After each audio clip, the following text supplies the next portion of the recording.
Halo, selamat pagi.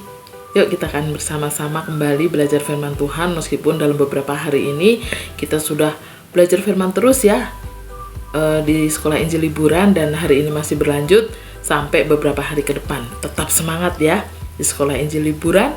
Kita terus belajar firman Tuhan, menggali firman Tuhan, dan kita semakin mengenal siapa Tuhan yang kita sembah.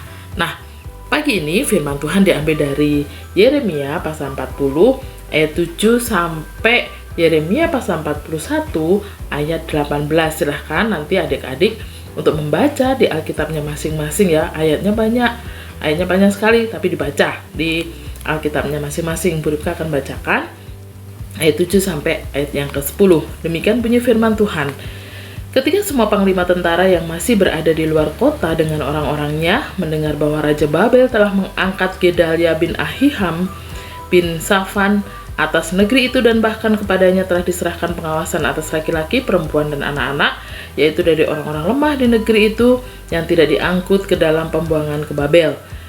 Maka pergilah kepada Gedalia di Mispa. Mereka ialah Ismail bin Netanya, Yohanan bin Kareah, Seraya bin Tanhumet, anak-anak Efai, dan Netofa itu, dan Yesanya, anak seorang Mahaka, bersama dengan anak buahnya. Lalu bersumpahlah Gedalia bin Ahikam bin Safan kepada mereka dengan anak buah mereka, janganlah kamu takut untuk takluk kepada orang-orang Kasdim itu.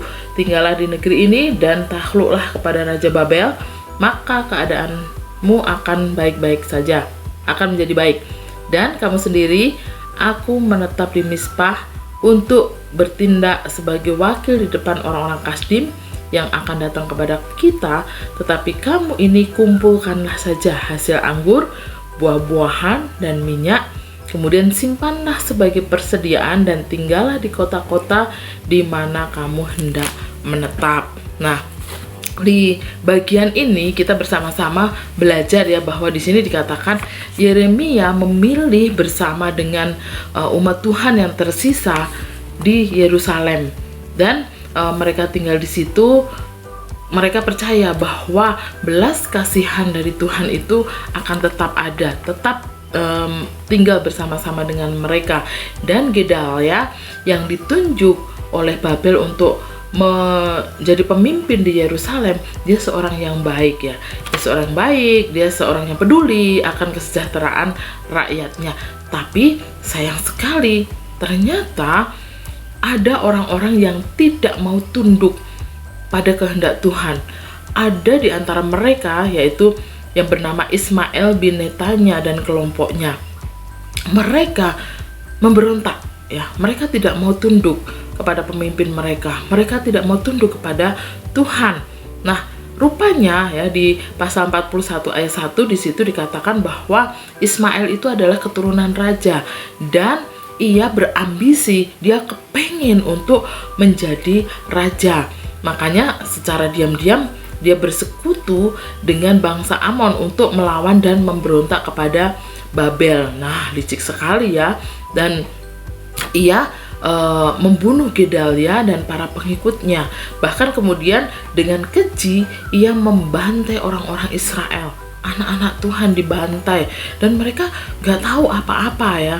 Nah, pada akhirnya mereka harus mengungsi ke negeri Amon ya, ke negeri Amon, dan tidak bisa melakukan apa-apa lagi. Nah, akibat dari pemberontakan Ismail bin Netanya tadi, Yerusalem jadi terancam oleh pembalasan dari Babel. Kemudian penduduk Yerusalem juga memiliki alasan karena untuk takut ya, karena Gedalia itu adalah pemimpin yang diangkat oleh Babel. Nah, oleh sebab itu di bawah kepemimpinan Yohanan di ayat-ayat berikutnya, mereka akhirnya bersiap-siap untuk melarikan diri ke Mesir, salah satu musuh dari Babel, dan pernah menjadi sekutu Yehuda. Nah, dari sini kita bersama-sama melihat ya bahwa kasih setia Tuhan kepada umatnya itu tidak pernah habis, tidak pernah berhenti. Meskipun terkadang umatnya memberontak kepada Tuhan, meskipun umatnya tidak percaya kepada Tuhan, tapi Tuhan tetap mengasihi mereka, meskipun ada juga ya hukuman-hukuman yang Tuhan berikan karena ketidaktaatan mereka, karena ketidaktundukan mereka kepada Tuhan. Nah, ketidaktaatan mereka ya disertai pemberontakan, dan akhirnya apa hasilnya? Tidak ada hasilnya apa-apa ya, bahkan penderitaan dan juga hukuman yang lebih keras yang diberikan Tuhan kepada mereka. Nah, kita belajar bersama bahwa dari kisah ini mengingatkan kepada kita supaya kita tidak mengeraskan hati kita untuk tetap memberontak kepada Tuhan, tapi kita harus belajar untuk tunduk kepada Tuhan, untuk mengikuti kehendak Tuhan, untuk melakukan apa yang Tuhan ingin kita lakukan di dalam kehidupan kita. Nah, bagaimana caranya kita bisa melakukan perintah Tuhan di dalam kehidupan kita? Baca Alkitab setiap hari, belajar firman Tuhan, sehingga ketika kita banyak belajar firman Tuhan, kita jadi tahu, oh ya, Tuhan tidak senang jikalau anaknya melakukan ini, melakukan itu.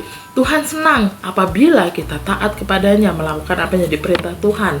Contoh-contoh ketika kita memberontak kepada Tuhan, kita tidak melakukan perintah Tuhan.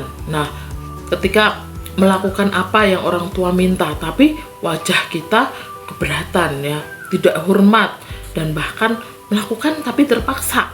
Nah, itu tidak boleh ya. Jadi melakukan sesuatu yang diminta oleh orang tua, oleh teman, oleh kakak, atau oleh guru, tapi dengan sikap yang tidak benar.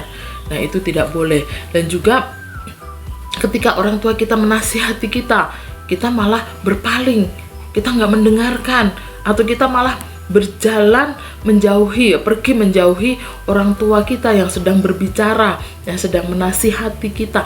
Nah, itu juga tidak baik, itu tidak boleh.